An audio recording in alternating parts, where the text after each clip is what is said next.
You, Two, Hanchen Feng. one, Yeah, hello. Hi. and live.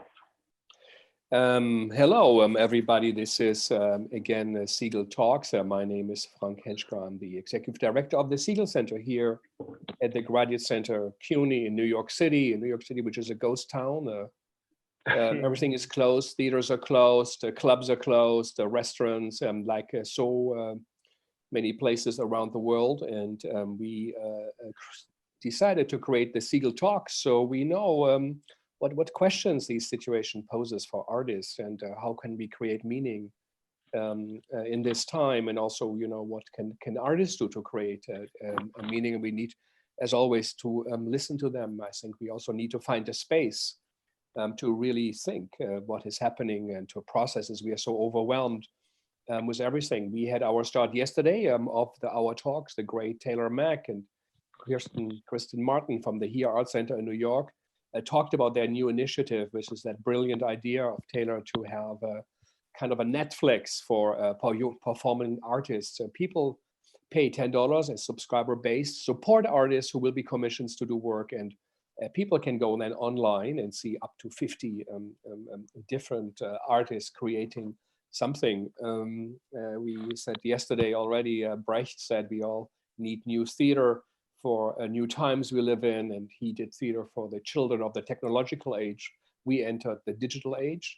It's advancing, and it poses so many questions. And we heard about the situation in New York, people out of jobs, what they do, how they survive, how they are. And now we have the great opportunity to hear from Hong Kong and China on the situation there. The Segal Center is a global center. We bridge academia and professional theater, but always international and American theater. And we have done that for over 10, 15 years.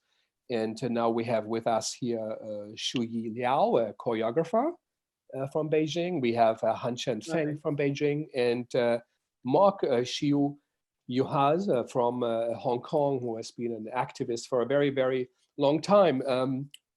So welcome, everybody. Thank you. Hi, hello. Hi, you can all hear us, and maybe let's start with the situation in China. Hanshan, maybe give us a little account of the atmosphere. What's happening in China in the performing arts and in the theater scene? Well, actually, things are eventually getting better in mainland now. Schools are going to reopen, and the people are returning to their jobs bit by bit. Beijing here, on the other hand, is slower than other provinces because this is the capital, and the strategy here is more rigid and conservative. But speaking of performing arts, actually, it's still nothing here. Nothing in mainland, nothing in Beijing, of course, and it's not a good thing.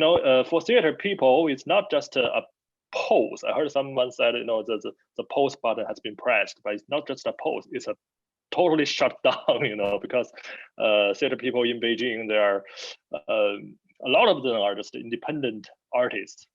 So if situation go wrong, they're really going to experience this severe phenomenon. So it's not a good time. And the national theaters, on the other hand, they're quite okay, but still they're losing money now because they cannot open to the public. So after all, people are trying to ask for help from the government. They're hoping the government will reduce some taxes, provide some stipends. Right now, we don't know what would happen. And still, I'm not sure how many theaters are there in Beijing, but I think approximately there are 300,000 seats in Beijing, and they're all empty now. And the theater will not reopen until May. That doesn't mean we will reopen the theater by May. That means we will have to make another evaluation by May. So my guess is, the theater will keep closed for a long time. We got a question from a listener. We, by the way, have our email you can write to with questions at Segal talks with S at the end, at gmail.com. And Yuenjie said, how do people in China engage in a theater during this plague? What do they do? How do they engage with the world? Do you hear something? Yeah, that's a good question. You know, and also, if you want to say engage into theater, actually, you cannot engage into a real theater because the theaters are all closed. But of course, you can engage into our real life. You know, you just said, you know, this is a digital era and the whole world is changing and the theater is changing as well. You know, we have this famous cell phone application called TikTok. I think that's also quite famous in America or some part. And people are shooting short videos, short dramas, and upload it, you know, to kill time and kill pressure, which is precisely what we need during this plague. And yeah, I think the whole situation is more immersive now. You know, the whole world is a theater. You know, every day you wake up in the morning and you switch on your cell phone, and a lot of news has popped up. And it looks like they're trying to throw a drama right in front of your face and tell you, okay, this is the drama for today. React, and people will do this. You know, maybe online talk, maybe even fight. You know, fight a war that doesn't exist. And this is the way they they engage into the drama show here today. I think we seem to have lost Shuyi Liao. Maybe she will be back soon. But of course, we have with us Mok Chiu Yuhas, who is a director, artist, a festival organizer for many years, over decades, a staple of the theater scene in Hong Kong. So, Mok, give us a little atmosphere. What's happening in Hong Kong? Well, the situation is getting more serious, actually. Now, you know, just several days ago, you know, people like 60 or 70,000 people came back to Hong Kong from England, Europe, and the United States, for example. And all of a sudden, you know, the number of positive, you know, COVID-19 cases, you know, have jumped. Actually, today it's around about 700, and this is stretching, you know, our medical facilities, and that, you know, there are people who found they are positive, you know, in the test. They had to stay home for 2 or 3 days before they were actually admitted to hospitals.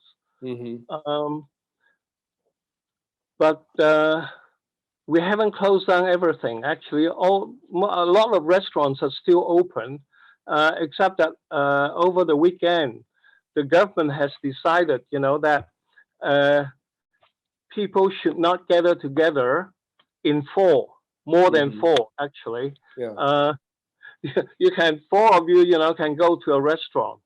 And then, you know, the tables had to be 1.5 meters, you know, separated. Even couples are separated. But how is the performing arts scene? What's happening with the performers, the actors, directors, playwrights? What do you hear?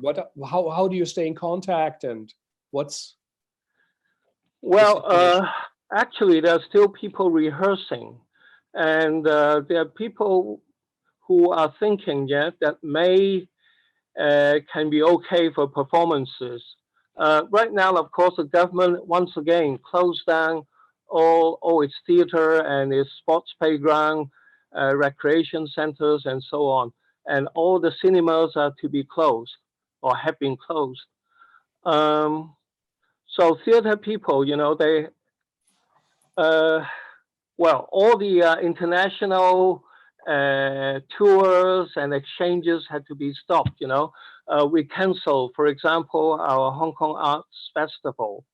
And we ourselves, you know, had to cancel a tour made up of some 12 young people, young in the late 20s and early 30s, you know. Last September, they actually gathered together in northern France, and they devised a play called The Spice Road. and which was to actually these guys were to reassemble at the middle of March in Nepal to rehearse again, and then make their South Asian tour, different cities, and then they would come to Taiwan, Hong Kong, and Macau. But our French director, he arrived, on about 14th of March, and he discovered then actually that our actors, even from India, were not able to go into Nepal, and then people from other places, like from Uganda, from Egypt, from Peru, they were going to go to Kathmandu, and they would get visa on landing, but this was not possible anymore. Not possible anymore. So, tell us a bit about the theater groups. We had to defer the tour now, hopefully, from January to March 2021. A year from now. Tell us a bit about what company is rehearsing and what play are they doing? Do you know the artists who are rehearsing, and how does that work?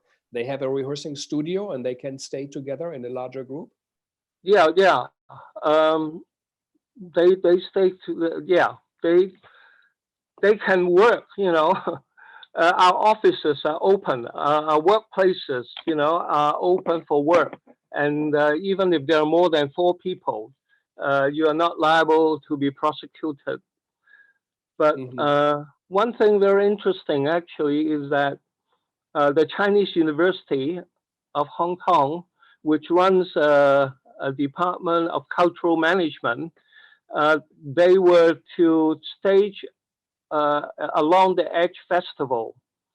And then they decided, because of this events, it now has become a digital festival, which is going to happen late April and then until early May. Good. Send us the link. We can post it on our website and on HowlRound. Sure. They would be very interested in having people from the US, to watch. Yeah. I think we are all in this together, and we share in a way our also the loneliness and also which is out there now, and the kind of feeling of fellow mankind. So actually, one of the groups that I'm involved in is the Cinematic, Theater Company. They actually were looking forward, to go to California or San Francisco to join the San Francisco International Arts Festival. But now, of course, it's been canceled and impossible. Will be canceled. Again, this group, is rehearsing a play, and it depends on the situation, because they are going to perform in this theater, which is not run by the government, so it still is in operation. So in 2 or 3 weeks' time, when they actually stage this play, they actually, would be selling tickets, to those who are brave enough to come to the theater wearing a mask, and then, sitting in distance and safe distance, temperature measured, and at the same time, having a hand wash.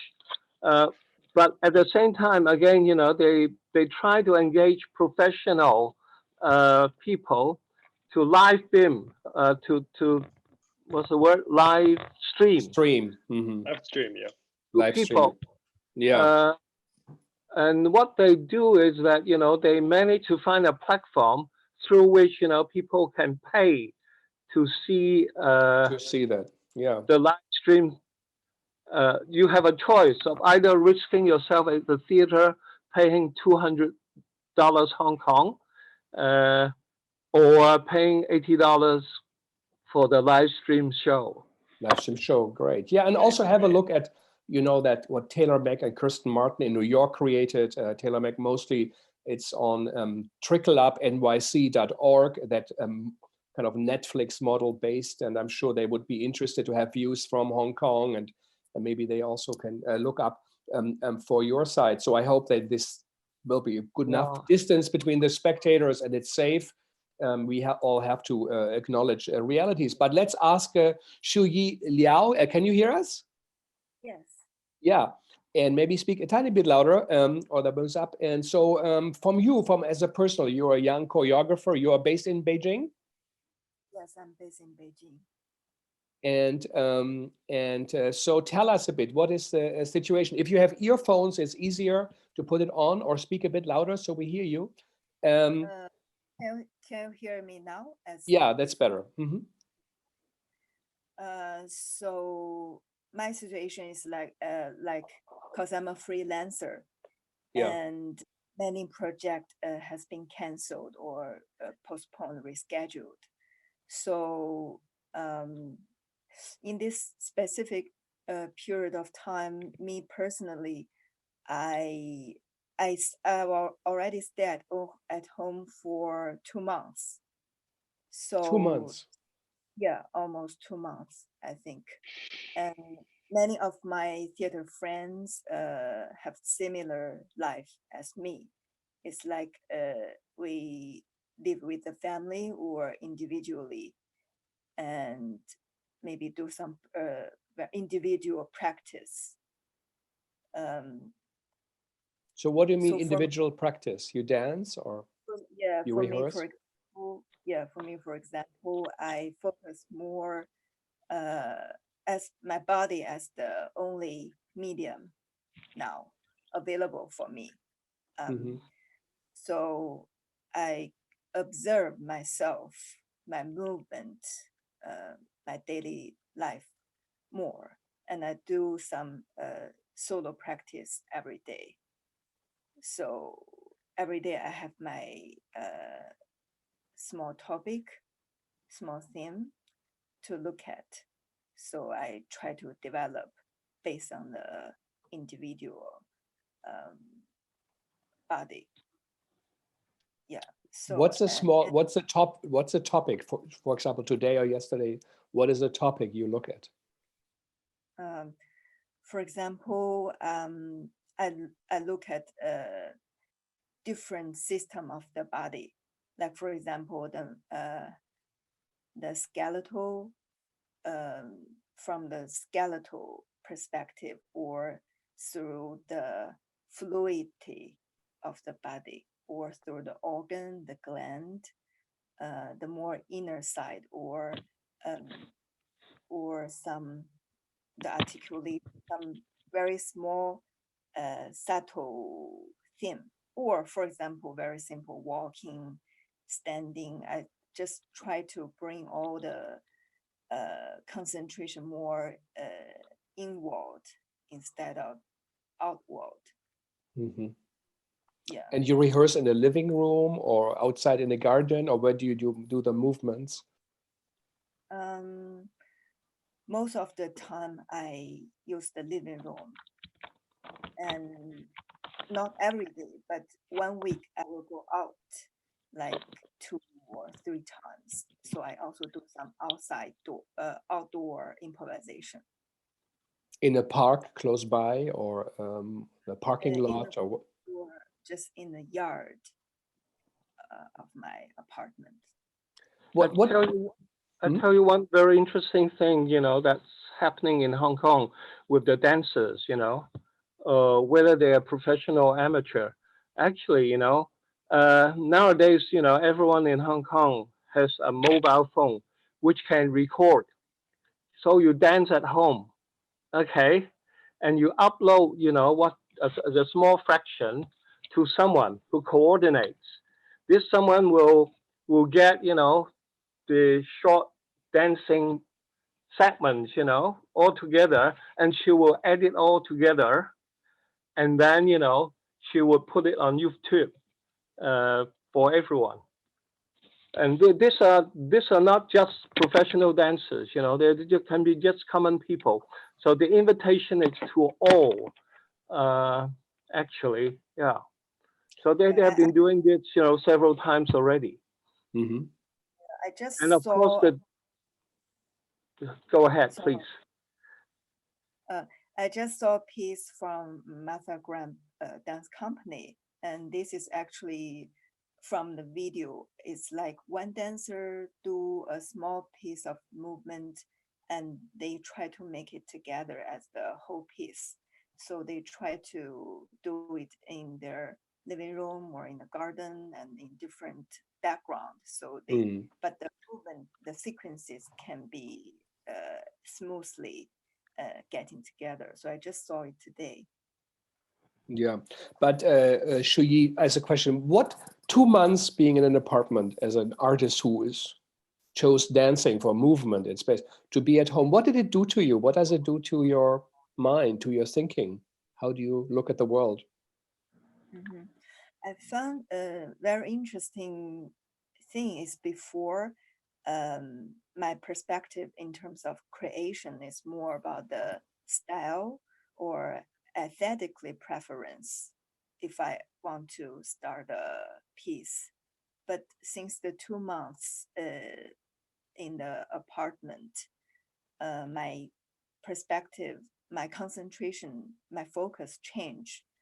I become not pay much attention to aesthetic preference or the style or what's kind of original contribution for this particular style or this field. This kind of thing before I think is very important, but for this 2 months, I felt it's not important. I become more come back to the simplicity, to the root or to the initiation of movement or of the body consciousness, or just really go back to the root. Mok, how long are you also in isolation, or do you go out in Hong Kong? Well, we have been doing home office, Since how long? Since how many? February. Since February.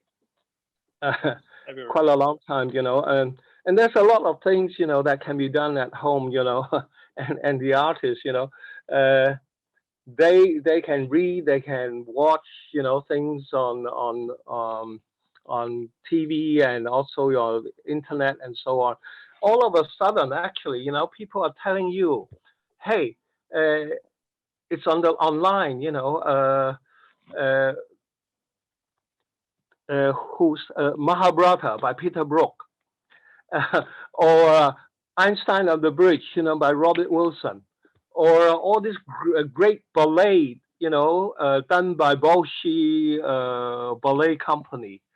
And of course, we now can, of course, go to your website and see a lot of things. There are many things, coming from different parts of the world, from the U.S., and also from Hong Kong.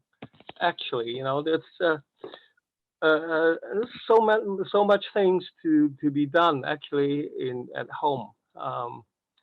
But of course, one of the things that everyone is thinking of is going digital. You see. What do you think about it? What from normally from the 1st to the 3rd of May, we're supposed to be organizing, the 10th anniversary of the Hong Kong International Deaf Film Festival. But of course, now it has been postponed. But meanwhile, we have these 7 rooms in a hotel booked for 5 days. Okay, and we could not get refund.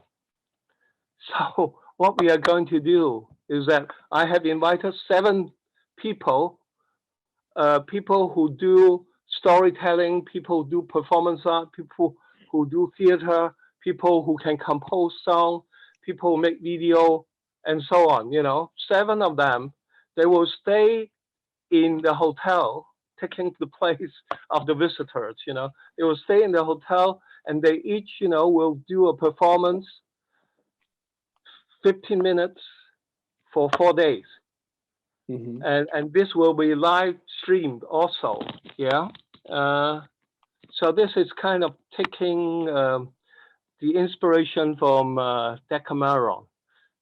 Decameron, okay, the Boccaccio tale, which was written in the plague times, yeah. Yeah, that's right.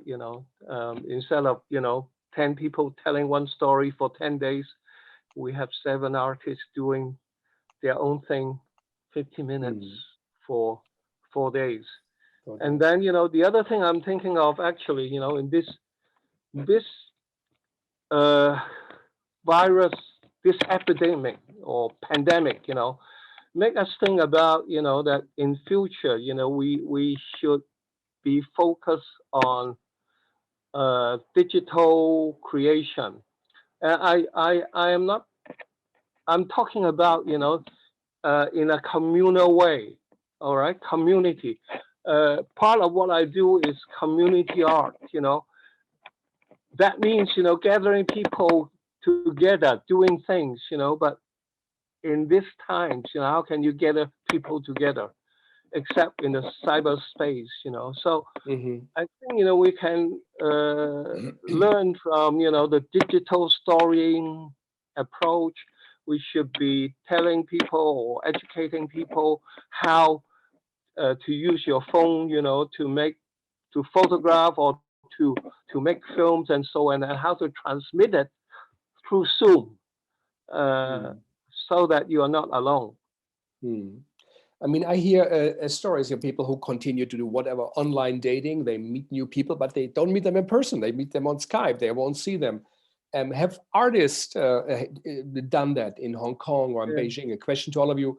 Do artists who do not know each other have forged new connections? Or do you think this is reinforcing only, not only, but enforcing networks that are already in place? That is a little bit hard to answer because I don't know their lives, but I know there is one show that is still ongoing now, perhaps the only one in mainland China, which is a government-sponsored play. This is happening? It is happening now. It is happening now. It's happening in Shanghai. On stage? With buddies on stage or digital? Oh, actually, it's not. It's quite like what we are doing now here. Like we're doing this online rehearsing. Let's say I'm an actor, so I'm going to perform in front of you, and you tell me where I do wrong, where I do right, and the others, the same situation, and they are rehearsing it in STA, online. Shanghai Theater Academy in. Yeah, they're doing it now. But I don't know. Tell us about the play. Do you know what it is about? Well, it is about, the name is called as, let me think, The Diary of a Nurse. I think that's the English name. So it's about a nurse who is during the outbreak working in the hospital, and what she saw, what she feel, and how things get worse and how things get better. Yeah, it's all like a diary, but it's a quick job. The writer wrote this whole thing in a very short period. And now they're rehearsing it. They're doing the online rehearsing, but nobody knows what will come out. What the outcome will be, because you can't meet in person. But I'm also not sure if they knew each other. I mean, this crew. I'm not sure about that. Not sure. And does the government created this to create jobs for artists? You said it's government sponsored. There it is from an arts fund in Shanghai, or the university pays for it. How does that work? Well, I think the government pays for the whole process, but it's not like to create more opportunity. But I mean, it's a good example to test if we can do this, long-term online rehearsing, online dancing, online staging. But it's just a test, just a prototype. And the news about this show is not too many, so I cannot find more information about it. I'm not sure if things will work out or not. So there's still chance that this thing will just break and nothing comes out. That's very interesting. I mean, to our listeners, again, we are on segaltalks at gmail.com if you want to send in questions. But I think this comment brings me to an important question. Can we just go on and do theater like we did, or also what would a theater look like for the healthcare workers who are under extreme stress right now? Should be something created for them? Do we think of them as audience? Have also theater people, have we forgotten about them, the workers, as much as most probably current politics have left them behind, at least in America, for a long time. And the healthcare system has been starved. So also, what has theater and performance done in that whole thing, that Brechtian idea for the workers, for the people? Do you feel there should be a new connection also to the people who are now really essential? We are not. Our things are closed, life goes on. They are. So will that change? Should we create work? And if so, what would that look like? I think that, art workers, are quite vulnerable group in society, actually. In Hong Kong, there are quite a few theater workers who are freelancers. Now, you just now asked about government support. Actually, in Hong Kong, the government has lots of money. We have lots of reserve being accumulated surpluses, over the years. And also, you might know that the Hong Kong dollars are backed by American dollars, that the banks, issuing Hong Kong dollars, they actually have to have American dollars of equivalent amount. So through that exchange fund, we also have a lot of American dollars. So there's not lack of money in Hong Kong. And of course, it's in a way, doing its duty by offering relief to the art workers. You have to apply. If you are successful, you get $7,500, which is about 1,000 American dollars as a kind of relief for over the period. Have you gotten that? Me? Yeah. No. No. I have worked for free, all these years for some time now. But anyway, my organization, as a group, we get 3 months rent, not having to pay, the art center. So this 3 months rent, amounts to 120,000 Hong Kong dollars. So it's $4,000 a month, actually. $40,000 a month. It's 5,000 American dollars. So that 3 months rent have been waived, and so that's quite. And then also as a group that employ, a lot of people. Well, when I say a lot, we actually have about 7 people who are paid. We also get another chunk of money, which amounts to 10,000 US to tie us. Yeah, Shuyi, how is it for you? Is there support for your work, for your freelance dance work before Corona and after Corona? Can you give us a little insight how that works for you in Beijing? As a freelancer, before and after, I think is quite similar, because we survive we need multiple work to sustain. Like for me, for example, I coach actors for other theater companies. This is a sum of income for me, and I also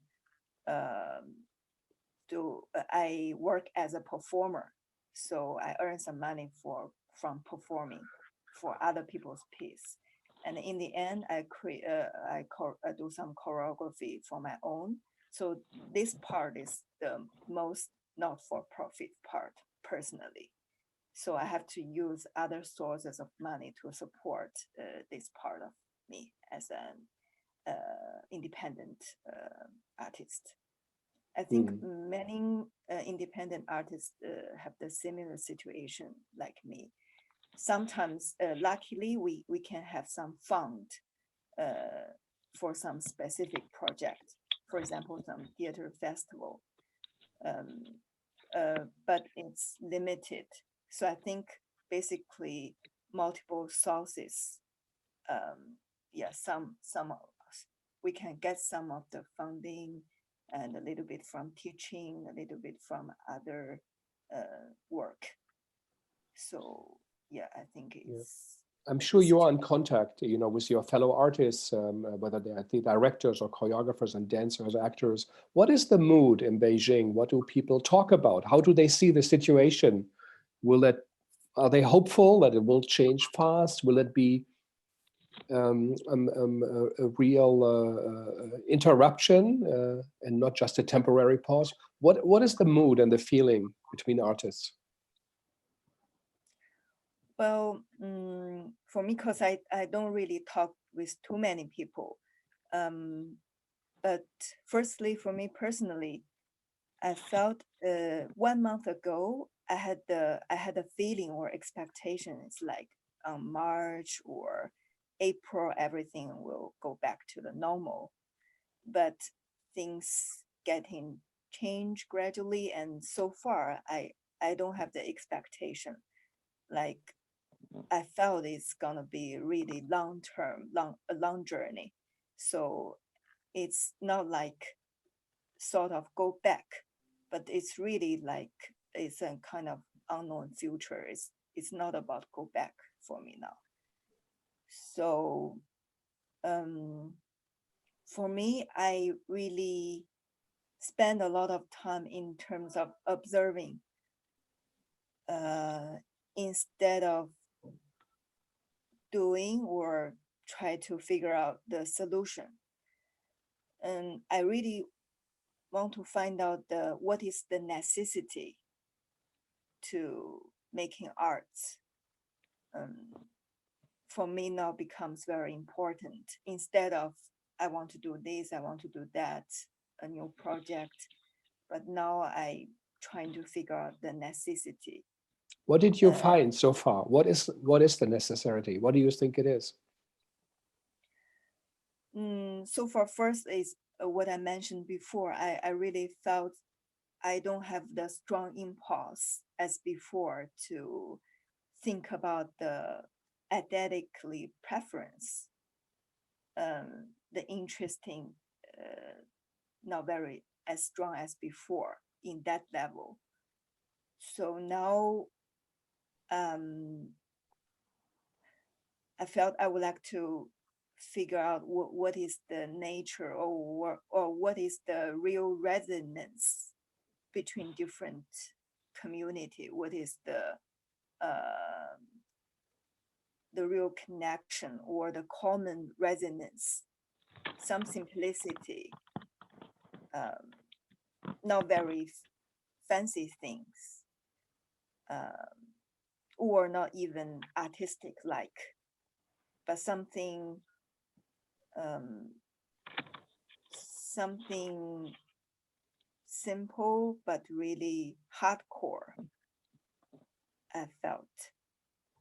And for some of my friends I talked with, some of them, they've changed their original schedule. For example, they have a theme, they have a plan for this year, but since the situation like that, they don't have the mood to continue the same topic.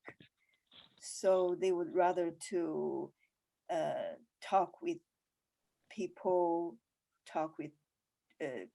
from different discipline and try to understand what's their situation, what's their attitude. They found it's more important than to insist their artistic work.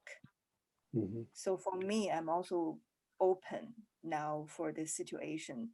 Instead of trying to figure out what I'm going to do, I would like to more listen and to hear what's happening, not on, both outside and inside of myself. Mm-hmm. That's an important in a way discovery, and to really go through for 2 months and to listen and to observe. and to connect to the inside instead of that onslaught, normally what comes from the outside of news and work and mails and so. But do you feel you will be fundamentally changed as an artist when you come out of this? In the very early stage, I don't feel it, but more and gradually, I felt it might fundamentally change. Mm-hmm. Yeah, that's what I said, the necessity. I really think about it, what it is that I don't really have an answer for now, but really the necessity become a question for myself. Mm-hmm. Hanchen, you have been to New York, also in London. What is your evaluation of the contemporary theater scene, also the free scene, experimental scene, or in China?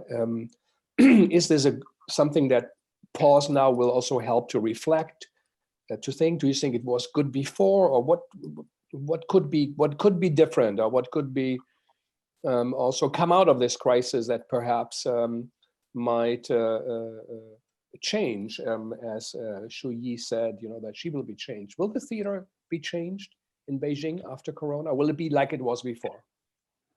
Well, actually, theater is forgotten now, in Beijing. So theater will be missed in the near future. So from my perspective, I don't think it will fundamentally change. It will? But I think something. Not. I don't think it will be. I don't think it will be fundamentally changed. But I think some small changes will happen. Like this online programs, online performances. I did a show like 6 years ago in 2014. That is the first O2O theater play in China. Back then it was not that successful, but now take a look at TikTok. That's maybe O2O. You mean online to online? Online to offline. Yeah, online. Yeah, but TikTok may be a more mature type of this kind of play.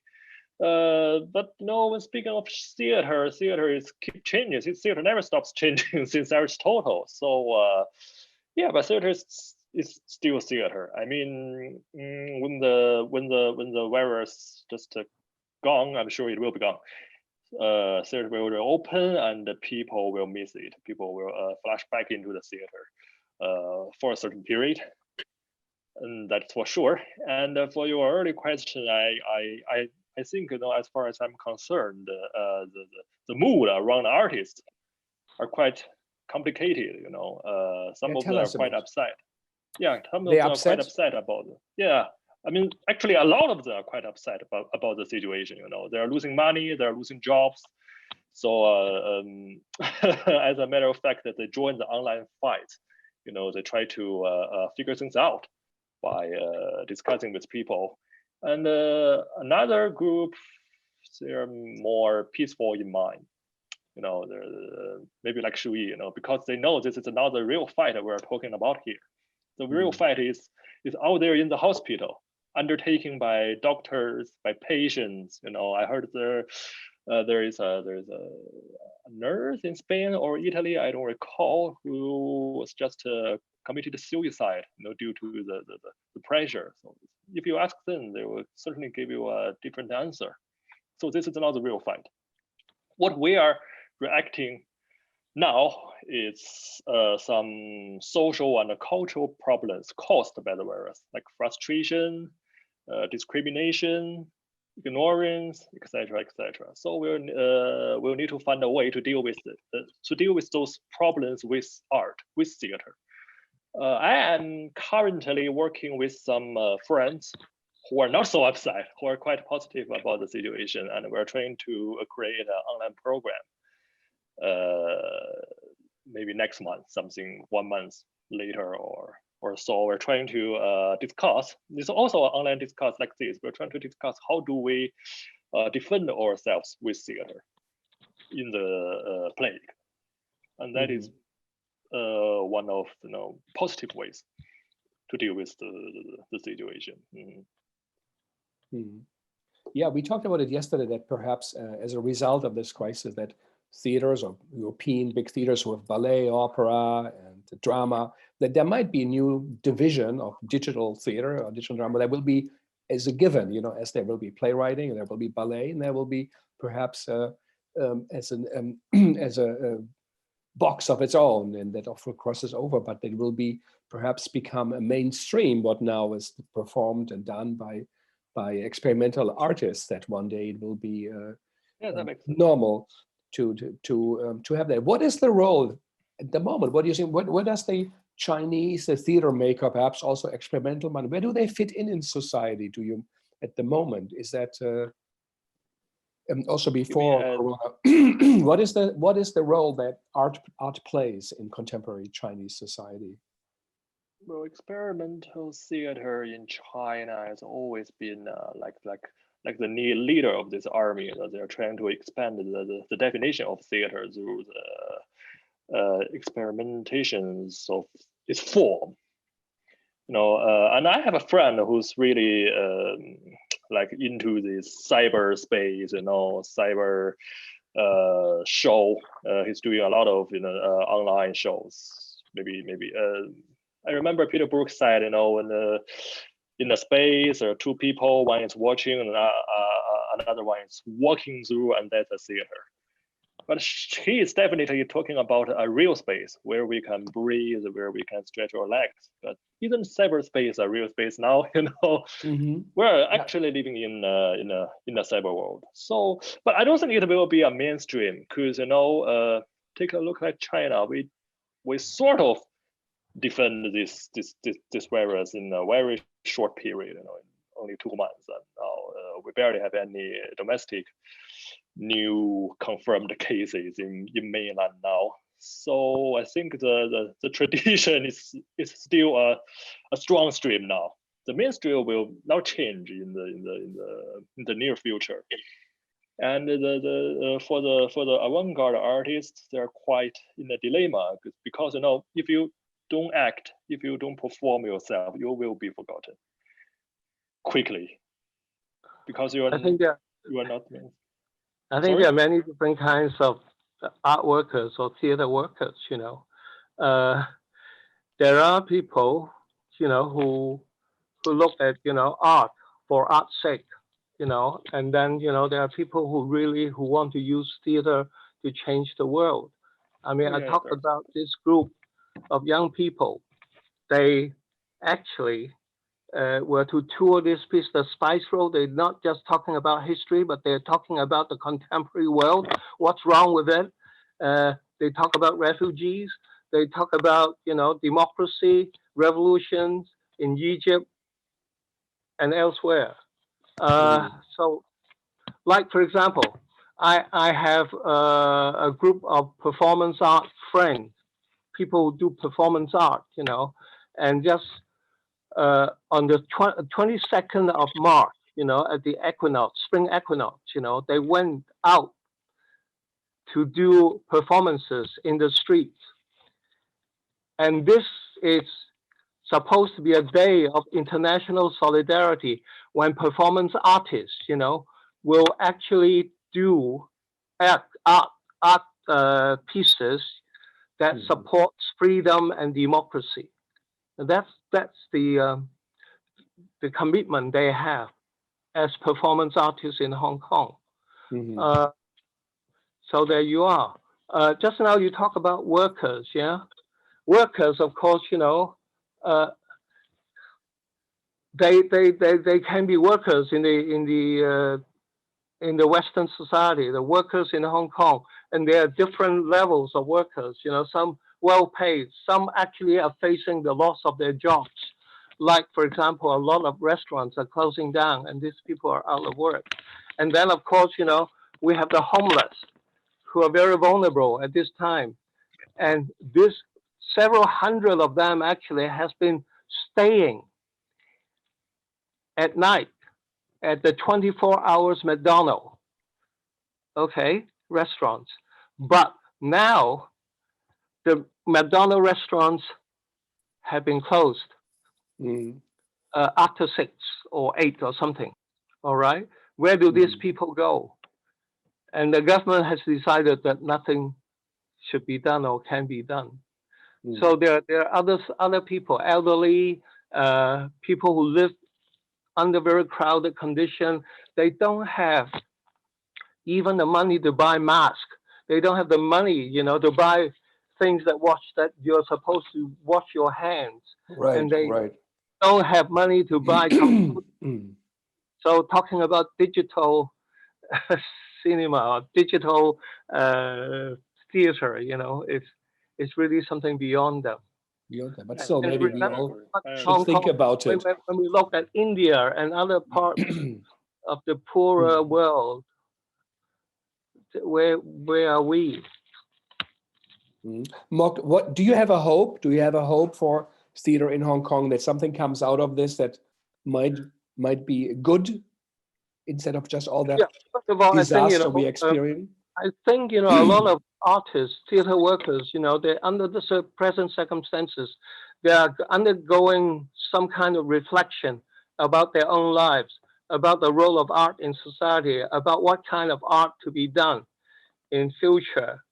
I must say that that the stage is not just inside a black box or a proscenium theater. The stage, as Hanchen said earlier, he wakes up every morning, he sees theater all around. But in Hong Kong, are we not aware that that well before the coronavirus, since June, the young people and the people of Hong Kong had made themselves on the world stage. Okay, and this world stage, they say, we want democracy, we want freedom, and now they say we want transparency, and so on. Okay, so even just today, there are young people who went out just now, okay, in a kind of commemoration. They brought flowers to a MTR station, a metro station, where 7 months ago, the policemen of Hong Kong brutally and indiscriminately, beat up people inside the trains. Yeah, I mean, after this epidemic or pandemic is over, Hong Kong people, it still has this state to go back. I just want to say we got an email from Janice Poon who commented on the Hong Kong situation and said the companies who tried to continue their rehearsals all wear masks during rehearsals, limited the number of actors in the rehearsal room. One theater company named Onandon Theater Workshop is broadcasting a radio play this week and target to conclude the performance with a live performance in June. So what they show now digital will then be shown live, but most of the rehearsal activities have stopped.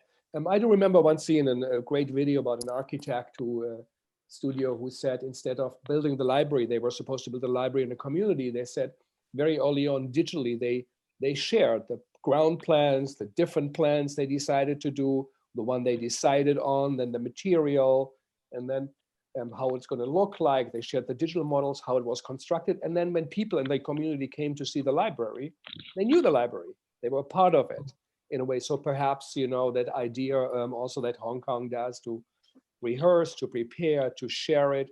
And then at one day, everybody had come in might also be something that can be done, or perhaps might also change a way of making theater. Normally the rehearsal process, the process itself is hidden.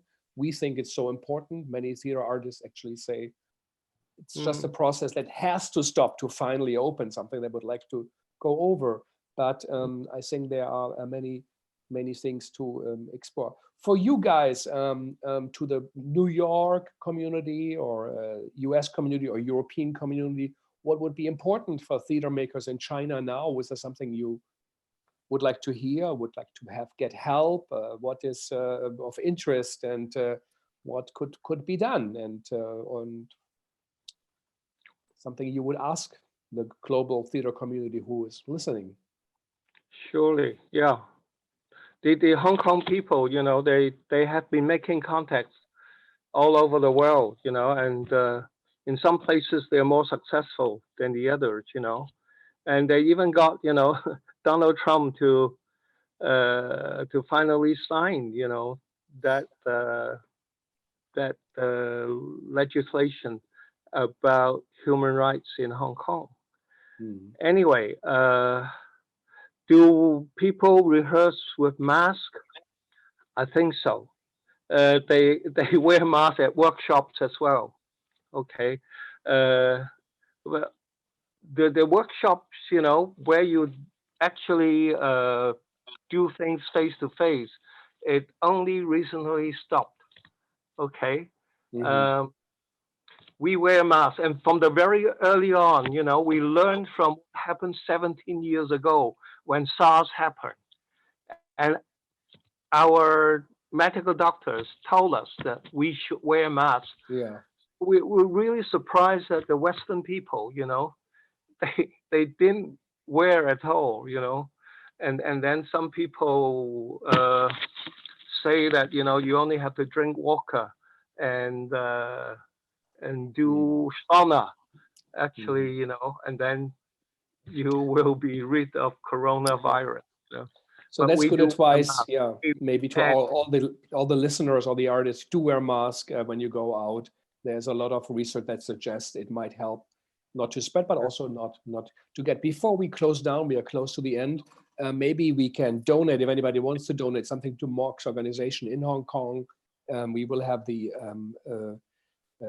information on our website and on Hull Rounds. Thank you for joining us. But maybe in the last minutes, tell all, what are you working on? How do you keep your mind busy? What are you reading, listening? And also, is there a project, what you are pursuing anyway, what you work on right now? Shuyi, maybe we can start with you. You mean what I'm reading, for example? Yeah, what are you reading? What are you listening to? And what project are you working on besides observation? Is there a concrete project you are working on?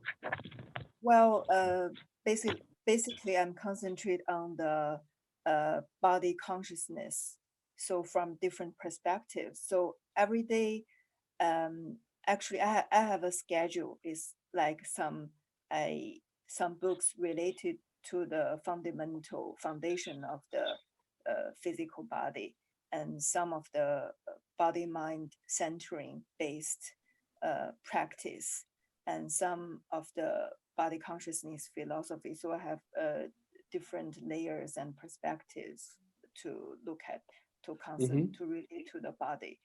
And so I divided a day into different sections to look at them. Mm-hmm. So you do the movements, but you also read. Thank you. Mark, what's your project you are really working on at the moment? And what do you read and what are you listening to? Today I listened to a song, sent through the internet. To me, it's an Italian song. It's called what is it called? Anyway, it's devoted to Bergamo, where a lot of people died from the epidemic. That this was a very beautiful song that I like actually, but it's in Italian. It's called I Am Reborn, You're Reborn. One of the 70s song actually. Right. And Hanchen. then go on. I read actually is something called the donut economics. I think we really have to think hard about how capitalism goes or how our economy ought to go. And I think rainbow economics provides a good answer actually. And then the project I'm working on, actually, the different projects, which are installed, that are stalled actually. We have this play called It Won't Be Long Now. It's about, Japanese prisoner of war camp actually, inside and outside. We're to take it to South Korea, the Edinburgh Festival and so on. And I just wonder if it would happen. And then we have this play called, you know, the White Shadow. It's about a ghost, you know, in this area called Samshui Po, where I live. And it's through the ghost, you know, she sees past persons and the reason, you know, the fighters of democracy and so on, you know.